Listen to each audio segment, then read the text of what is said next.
सिद्धेभ्यः ॐ नमः सिद्धेभ्यः ॐ नमः सिद्धेभ्यः नमो अरिहन्ताणं नमो सिद्धाणं नमो आयर्याणं नमो वज्रायाणं नमो लोये सौवसाहुणं।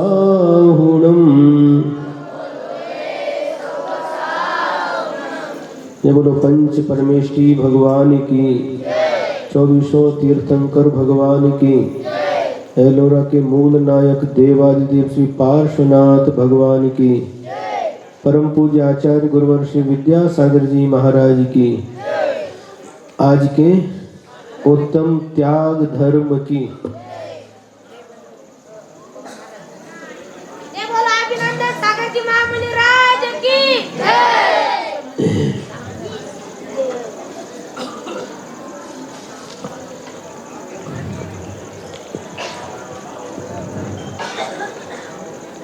आज उत्तम त्याग धर्म का दिन है।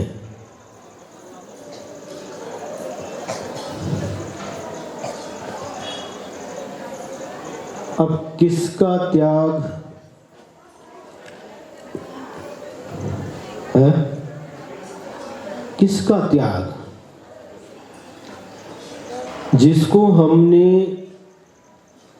अपना मान करके ग्रहण किया है और जो वास्तव में हमारा नहीं है, उसका त्याग होता है।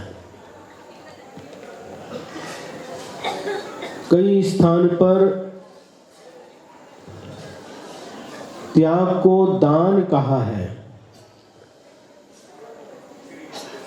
त्याग और दान को एक ही अर्थ में लिया है,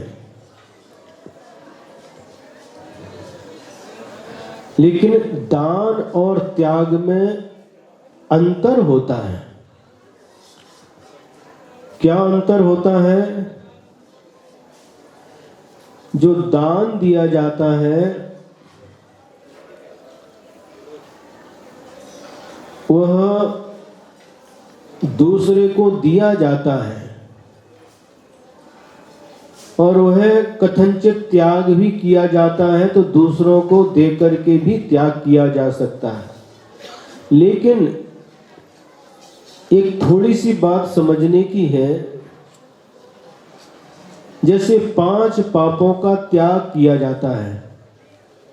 क्या किया जाता है? 5 पापों का त्याग किया जाता है। ये पाप किसी को दान में नहीं दिए जाते। थोड़ी अच्छी तरह से समझने का प्रयास करेंगे। क्या हम दान क्या देते हैं? दान के लिए 4 भेद बताए हैं। आहार दान, औषधि दान, ज्ञान दान और अभय दान। ये ज्ञान के 4 भेद बतलाए हैं। सबको पता है। लेकिन ये जो दान दिए जाते हैं सत्पात्रों को दिए जाते हैं। पात्र के 3 भेद होते हैं। उत्तम पात्र, मध्यम पात्र और जघन्य पात्र। उत्तम पात्र में आचार्य परमेष्ठी, उपाध्याय परमेष्ठी और साधु परमेष्ठी आते हैं। और मध्यम पात्र में आर्यकाएं, एलक, क्षुल्ल। सिद्धेभ्यः ॐ नमः सिद्धेभ्यः ॐ नमः सिद्धेभ्यः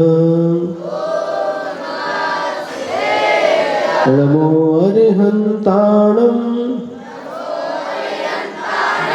नमो सिद्धाणं नमो आयर्याणं नमो वज्रायाणं नमो लोये सौवसाहुणम्।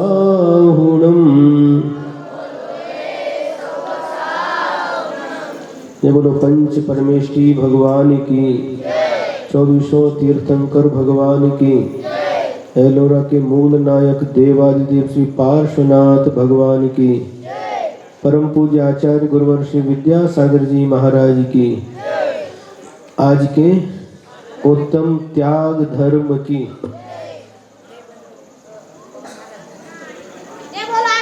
सागर जी महामुनि राज की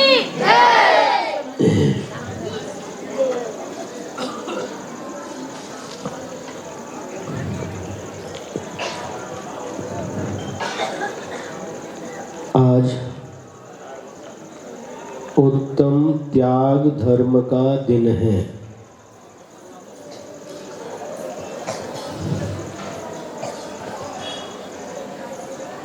अब किसका त्याग है? किसका त्याग? जिसको हमने अपना मान करके ग्रहण किया है और जो वास्तव में हमारा नहीं है, उसका त्याग होता है। कई स्थान पर त्याग को दान कहा है। त्याग और दान को एक ही अर्थ में लिया है, लेकिन दान और त्याग में अंतर होता है। क्या अंतर होता है? जो दान दिया जाता है वह दूसरे को दिया जाता है, और वह कथनचित त्याग भी किया जाता है, तो दूसरों को दे करके भी त्याग किया जा सकता है।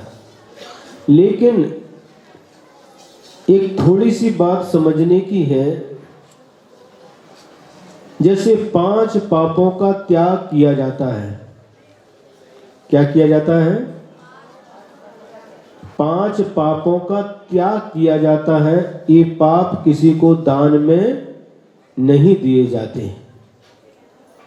थोड़ी अच्छी तरह से समझने का प्रयास करेंगे। क्या हम दान क्या देते हैं? दान के लिए 4 भेद बताए हैं। आहार दान, औषधि दान, ज्ञान दान और अभय दान। ये ज्ञान के 4 भेद बतलाए हैं। सबको पता है। लेकिन ये जो दान दिए जाते हैं सत्पात्रों को दिए जाते हैं। पात्र के 3 भेद होते हैं।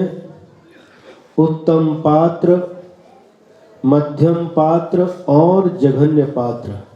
उत्तम पात्र में आचार्य परमेष्ठी, उपाध्याय परमेष्ठी और साधु परमेष्ठी आते हैं। और मध्यम पात्र में आर्यकाएं, ऐलक, क्षुल्लक और प्रथमाधारी श्रावक श्राविकाएं आते हैं। और जघन्य पात्र में सम्यक दृष्टि जीव आते हैं। ये सत्पात्र माने जाते तीनों। कुपात्र भी होते हैं, जिनके अंदर मिथ्या दर्शन, मिथ्या ज्ञान, मिथ्या चारित्र होता है, वह कुपात्र कहलाते हैं। और एक अपात्र भी होते हैं।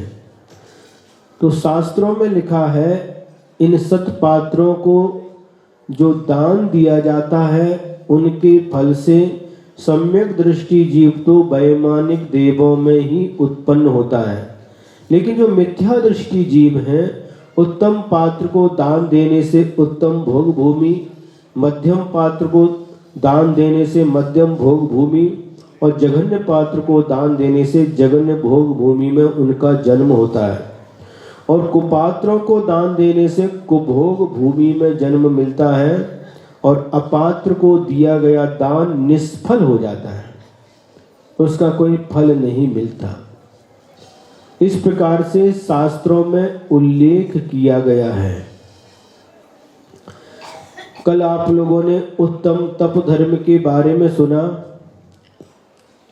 और आज उत्तम त्याग धर्म के बारे में सुन रहे हैं। हमने कल भी बताया था यह उत्तम तपह धर्म या उत्तम तपो धर्म और उत्तम त्याग धर्म, ये 10 धर्म के अंतर्गत भी आते हैं और 16 कारण भावनाओं में भी ये दोनों आते हैं। शक्ति तस त्याग तपसी, इस प्रकार से जो सूत्र आता है उसमें इन दोनों को लिया गया है। तो हम ये कह रहे थे कि दान में और त्याग में अंतर है। जब दान दिया जाता है तो पात्र की अपेक्षा रखता है। किसको दिया जाए दान? तो जो सत्पात्र होते हैं उनको दान दिया जाता है।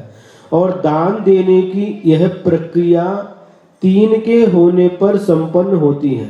3 होना चाहिए। क्या 3 होना चाहिए? दान देने के भाव होना चाहिए, दान देने की वस्तु होना चाहिए, और जिसको दान दिया जाते हैं वो सत्पात्र भी होना चाहिए। 3 में से यदि 2 हैं तो आप दान नहीं दे सकते। मान लीजिए पात्र हैं और आपके पास देने योग्य आहार आदि भी है, लेकिन आपके देने के भाव नहीं है तो आप नहीं दे सकते। आपके देने के भाव भी हैं और आपके पास वस्तु भी है, लेकिन सत्पात्र नहीं है तो भी आप दान नहीं दे सकते। किसको देंगे? सत्पात्र भी हैं और देने के भाव भी हैं, लेकिन आपके पास देने योग्य वस्तु नहीं है तो भी नहीं दे सकते। जब इन तीनों का संयोग होता है, किसका? सत्पात्र भी होना चाहिए, देने योग्य वस्तु भी होना चाहिए और देने के भाव भी होना चाहिए, तभी आप दान दे सकते हैं। ये दान देने से अपने ऊपर भी उपकार होता है। उस वस्तु को देने के बाद हमारे जो देने के भाव रहते हैं उन भावों से पुण्य कर्म का आश्रव होता है, पाप कर्म का नाश होता है, और जिसको देते हैं वह उस आहार के माध्यम से उनका शरीर टिकता है, शरीर स्थिर रहता है और शरीर के माध्यम से रत्नत्रय की आराधना करते हैं, तपस्या करते हैं, स्वाध्याय करते हैं। तो ये दोनों के लिए उपकारी होता है। जो देने के भाव हैं, इन भावों के द्वारा व्यक्ति पुण्य कर्म का आश्रव करता है। आप प्रतिदिन भोजन बनाते हैं अपने लिए, अपने परिवार के लिए, लेकिन उसमें पुण्य का संचय नहीं होता। लेकिन जिस दिन आप सत्पात्रों को दान देने के भाव रख करके भोजन सामग्री तैयार करते हैं, उस दिन आपको पुण्य कर्म का आश्रव होता है। आप प्रतिदिन भोजन बनाते हैं, लेकिन जिस दिन ये भाव करते हैं कि हम भोजन तो बना रहे हैं, यदि सत्पात्र का लाभ मिल जाए, उनको आहार दे सकूं, तो इससे बड़ा सौभाग्य हमारा कोई दूसरा नहीं हो सकता। तो जो देने के भाव रहते महत्वपूर्ण रहते हैं। एक धन्य कुमार चरित्र है। धन्य कुमार चरित्र में एक पूर्व भव में वह अकृत पुण्य था। क्या नाम था उनका? अकृत पुण्य। बहुत बड़े सेठ के यहाँ जन्म हुआ था, लेकिन उन्होंने पिछले जीवन में निर्माल्य खाया था। निर्माल्य किसे कहते हैं? चढ़ाई हुई वस्तु को भी निर्माल्य कहते हैं, और जो दान की वस्तु है उसको खाना भी निर्माल्य कहलाता। और उस पाप के उदय से एक नगर सेठ के घर में उनका जन्म हुआ, पुण्य के उदय से। लेकिन पाप के उदय से जैसे ही वह माँ के गर्भ में आए, सारी की सारी धन संपत्ति नाश को प्राप्त हो गई। सेठ जी का मरण हो गया। जब उस बालक का जन्म हुआ तो माँ ने सोचा कि इसके जन्म से ही सारे जब से ये पेट में आया है, सारी की सारी परिस्थिति बदल गई है, और इसलिए उसका नाम अकृत पुण्य रख दिया, बिना पुण्य वाला व्यक्ति। और ऐसी स्थिति बनी, जब थोड़ा बड़ा हुआ तो खाने के लिए भी उनके घर में नहीं बचा। तो जो जूठन है ना, क्या बोलते हैं आप लोग, जूठन, खाने के बाद जो बचता है, उष्टन, और उसमें से बीन बीन करके खा रहा था। तो माँ को यह अच्छा नहीं लगा। माँ ने विचार किया, अरे जिस घर में सैकड़ों नौकर चाकर थे और ये बड़े सेठ का बेटा है, उनकी मैं पत्नी हूँ, नगर सेठ का ये बेटा, आज उसकी यह दशा हो रही है, यह इस नगर में रहना अब ठीक नहीं है। और अपने बच्चे को लेकर के, उस बालक को लेकर के दूसरे देश के लिए, दूसरे गांव के लिए निकल पड़े। रास्ते में देखते हैं, क्या देखते हैं, एक खेत है और खेत के पास ही वह माँ और बेटा रुक जाते हैं। बेटा कहता, माँ मुझे भूख लगी है। माँ आई मतलब भूख लागली। माँ कहती है, बेटा कुछ है ही नहीं अपने पास में, जाओ कुछ लेकर के आओ तो तुमको बना करके खिलाएंगे। तो वह थोड़ी दूर जाता है, वहाँ एक खेत में देखता है कि बहुत से लोग काम कर रहे थे। तो वह बोला कि हम भी काम कर सकते हैं। हाँ, तुम भी काम कर सकते हो, करो। और खेत में काम करने लगा। शाम को जब खेत का मालिक आया और सबके लिए, वह खेत किसका था, हरभरा का, चना का खेत था, और उसके जो कार्य किया उसके बदले में सबको चना दे रहा था। और ये नया लड़का दिखा। उस खेत के मालिक ने पूछा, ये नया लड़का कौन दिख रहा है? तो सभी लोगों ने कहा कि सुबह से लेकर के हमारे साथ यह भी काम कर रहा है। तो उससे पूछा, बेटा तुम कौन हो, तुम्हारे पिता का नाम क्या है, तुम्हारा गांव कौन सा है?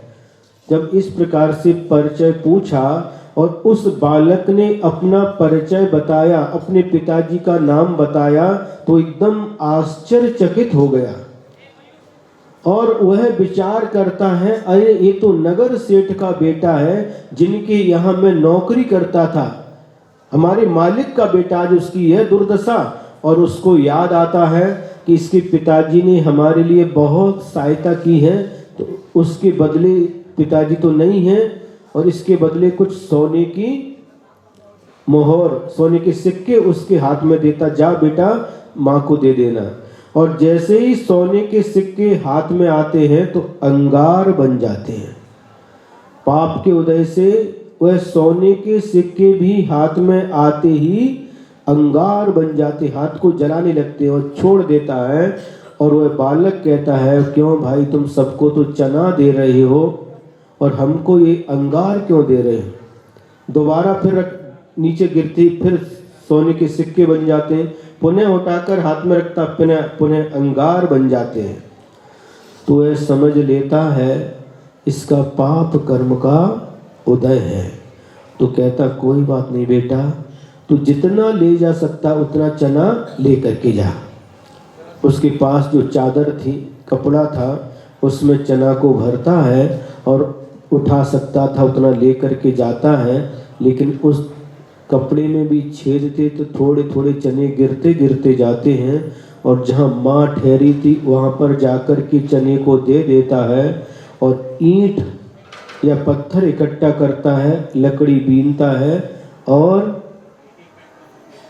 उसको चूल्हा जैसा बना करके उस पर वही चना माँ पकाती है, और माँ और बेटे उन चनों को खाते हैं। उसके बाद पुनः आगे बढ़ जाते हैं। आगे बढ़ने के बाद एक नगर दिखाई देता है, और थक करके दोनों एक बिल्डिंग के सामने, एक इमारत के सामने बैठ जाते हैं। और उसमें से एक सेठ, जो सामने इमारत थी, उसमें से एक सेठ खिड़की में से देखता है कि कोई महिला और एक बालक बैठा हुआ है। वह नीचे उतर करके उनके पास जाता है और उनसे पूछता है, बहन तुम कौन हो, कहाँ से आई हो, और ये बालक, ये तुम्हारा बालक है। वो अपनी पूरी स्थिति बता देती है कि इस प्रकार से मैं उस नगर के सेठ की पत्नी थी, लेकिन पाप के उदय से आज न सेठ है, न वह उनका धन है, न घर मकान, हम बेघर हो चुके हैं। और जो सेठ था उसके 7 बच्चे थे। कितने? 7 लड़के थे, लेकिन उसकी पत्नी का मरण हो चुका था। तो उस सेठ ने कहा कि कोई बात नहीं, तुम्हारे रहने के लिए हम अलग आपको घर दे देंगे। आप इतना करना कि आप भोजन पकाना और हमारे लिए, हमारे बच्चों के लिए भोजन पकाने का काम करना, और आप भी भोजन करना, अपने बच्चे के साथ अच्छे से रहना। और उनके घर में गाय भैंस थी, उनको चराने के लिए उनके बच्चे को भी काम बता दिया। प्रतिदिन का एक काम चालू हो गया। यहाँ पर आती, भोजन पकाती, सेठ को, उनके बच्चों को भोजन खिलाती। एक दिन क्या हुआ, सेठ के यहाँ खीर बनी। क्या बनी? खीरी बोलते मराठी में है, कन्नड़ದಲ್ಲಿ होगी, अक्की होगी, गोदी होगी, खीर। अब खीर बनाई तो सब 7 बच्चे को परोस रही थी और 7 बच्चे खीर खा रहे थे। और उस समय यह जो अकृत पुण्य था वह भी माँ के साथ था। वह भी कहने लगा, माँ मुझे भी खीर दो खाने के लिए। और उस समय जो 7 बच्चे थे उनमें से एक बच्चे ने उसको मार दिया और वह रोने लगा। और उसी समय सेठ जी आ गए। सेठ जी ने कहा, क्यों बच्चा क्यों रो रहा है? तो पहले तो कुछ बोली नहीं, बताओ बात क्या है, क्यों रो रहा है बच्चा?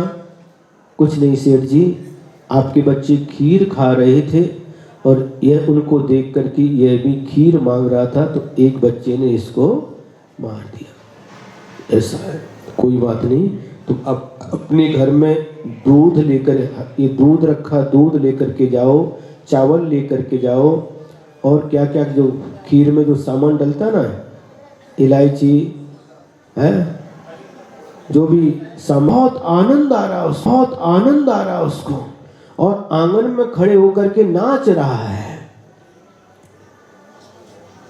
सुना कि नहीं बच्चों? सुन रहे ना? नाच रहा, प्रसन्न हो रहा है, बहुत आनंदित हो रहा है। आज हमारे यहाँ मुनि महाराज का आहार हो रहा है, माँ दे रही है, वह देख करके आनंदित हो रहा है। आप लोग भी देने की भावना रखते हैं, आहार दान देने की भावना रखते हैं, रखना चाहिए। लेकिन जब देने को नहीं मिलता तो देख करके ही अनुमोदना करना चाहिए। हमारे स्वास्थ्य की अनुकूलता नहीं होने के कारण से क्या थोड़े लोगों से ही हम आहार लेते हैं। शुरुआत में 8-10 दिन आहार हुआ ही नहीं, तकलीफ होती है। इसलिए आप लोग अनुकूलता बनाए रखें और बड़े महाराज जी के चौके में भी भीड़ नहीं करना। भीड़ करने से आहार नहीं हो पाता। वहाँ पर न नीचे जीव दिखाई देते हैं, मोगड़ा है कि मूंगी है, और बस घुसते हैं। जैसे रेलवे स्टेशन पर ट्रेन आती है और उसके डब्बे में घुसते हैं। ऐसे नहीं करना, सावधानी से। हाँ ठीक है, 1-2 लोग गए, 1-2 लोग आए, सब एक साथ घुसेंगे, कैसे आहार होगा? आप स्वयं विचार करो। आप भोजन करने के लिए बैठे हैं और 10-20 लोग आपको घेर करके बैठ गए, भोजन होगा? इसलिए विवेक रखना बहुत आवश्यक है। परिस्थिति देख करके, अब एक साथ अब पड़वाने के लिए भी कहाँ से कितने सारे इकट्ठे हो जाते। इतनी भीड़ देख करके हम कहे चलो आज फिर बाहर चले गए। तो उधर आहार हो रहा है और इधर अकृत पुण्य नाच रहा है, प्रसन्न हो रहा है। उसके मन में आनंद हो रहा है कि आज हमारे घर में मुनि महाराज का आहार हो रहा है। सुन रहे? जो भजन बना मराठी में इसी के ऊपर है। आई गेली पाण्याला थांबा थोडं स्वामी, आई आल्या बिन तुम्हा सोडणार नाही।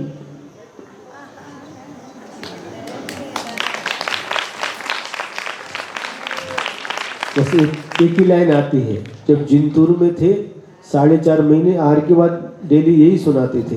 बहुत आनंद आ रहा उसको और आंगन में खड़े होकर के नाच रहा है। सुना कि नहीं बच्चों? सुन रहे ना? नाच रहा, प्रसन्न हो रहा है,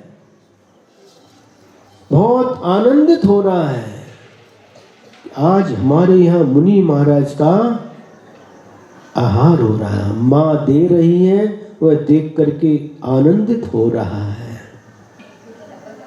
आप लोग भी देने की भावना रखते हैं, आहार दान देने की भावना रखते हैं, रखना चाहिए। लेकिन जब देने को नहीं मिलता तो देख करके ही अनुमोदना करना चाहिए। हमारे स्वास्थ्य की अनुकूलता नहीं होने के कारण से क्या थोड़े लोगों से ही हम आहार लेते हैं। शुरुआत में 8-10 दिन आहार हुआ ही नहीं, तकलीफ होती है। इसलिए आप लोग अनुकूलता बनाए रखें और बड़े महाराज जी के चौके में भी भीड़ नहीं करना। भीड़ करने से आहार नहीं हो पाता। वहाँ पर न नीचे जीव दिखाई देते हैं, मुगड़ा है कि मूंगी है, और बस घुसते हैं। जैसे रेलवे स्टेशन पर ट्रेन आती है और उसके डब्बे में घुसते हैं। ऐसे नहीं करना, सावधानी से। हाँ ठीक है, 1-2 लोग गए, 1-2 लोग आए, सब एक साथ घुसेंगे, कैसे आहार होगा? आप स्वयं विचार करो। आप भोजन करने के लिए बैठे हैं और 10-20 लोग आपको घेर करके बैठ गए, भोजन होगा? इसलिए विवेक रखना बहुत आवश्यक है, परिस्थिति देख करके। अब एक साथ अब पड़वाने के लिए भी कहाँ से कितने सारे इकट्ठे हो जाते। इतनी भीड़ देख करके हम कहे चलो आज फिर बाहर चले गए। तो उधर आहार हो रहा है और इधर अकृत पुण्य नाच रहा है, प्रसन्न हो रहा है। उसके मन में आनंद हो रहा है कि आज हमारे घर में मुनि महाराज का आहार हो रहा है। सुन रहे? जो भजन बना मराठी में इसी के ऊपर है। आई गेली पाण्याला थांबा थोडं स्वामी, आई आल्या बिन तुम्हा सोडणार नाही।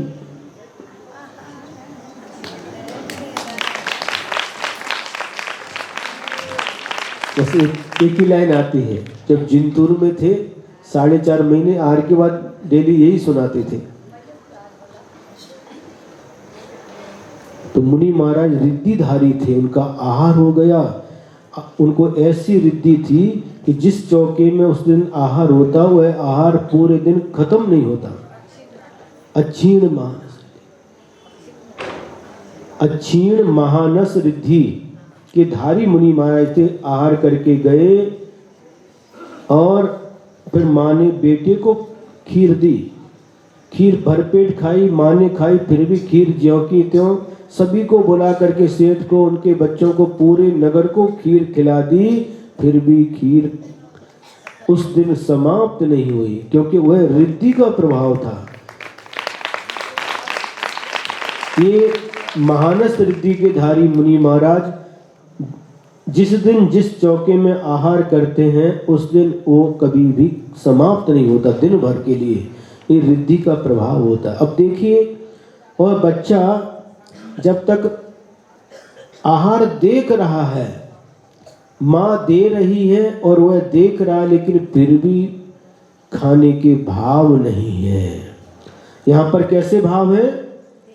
देने के भाव है। बस ये देने के भाव, जो इसी को दान कहते हैं।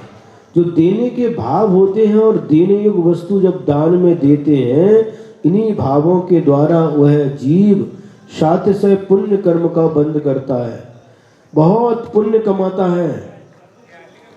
कई लोगों को देने में आनंद आता है और कई लोगों को लेने में आनंद आता है। क्या समझे? कई लोगों को देने में आनंद आता है और कई लोगों को लेने में आनंद आता है। तो अपना अपना आनंद अलग अलग है। इसी प्रकार से एक घटना हमको याद आती है।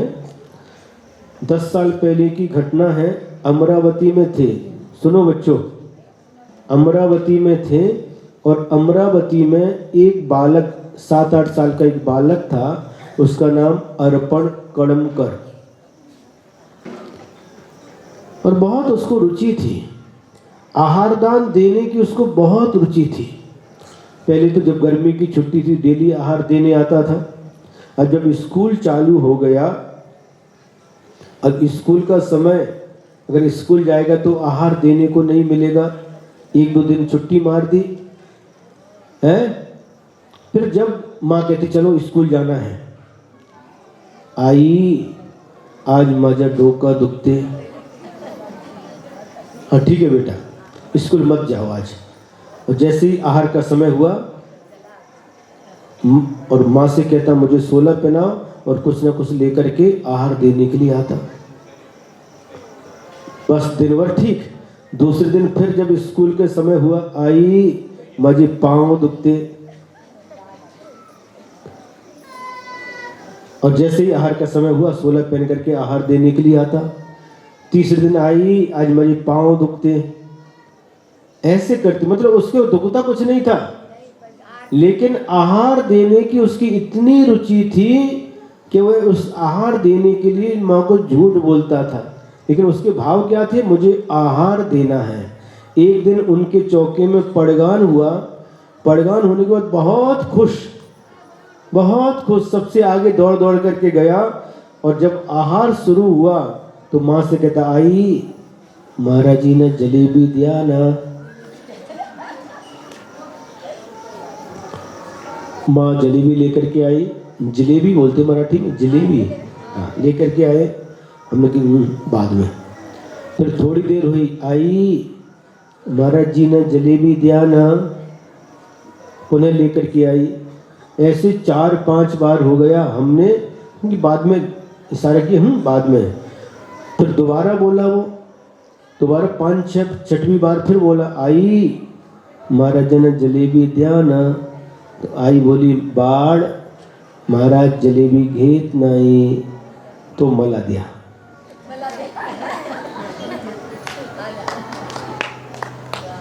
पहले से अपने लिए नहीं मांगा। जब माँ ने कह दिया कि महाराज जी नहीं ले रहे, तो फिर कहता मुझे दो। तो महाराज जी नहीं ले रहे तो फिर मुझे दो। उसको बहुत फेवरेट थी वो जलेबी। तो ये जो देने के भाव है, ये बहुत महत्वपूर्ण होते हैं। ये बच्चों के अंदर भी इस प्रकार से आहार दान देने के भाव होते हैं, बड़ों के अंदर भी होते हैं। तो ये भाव महत्वपूर्ण है। समझ में आ रहा कि नहीं?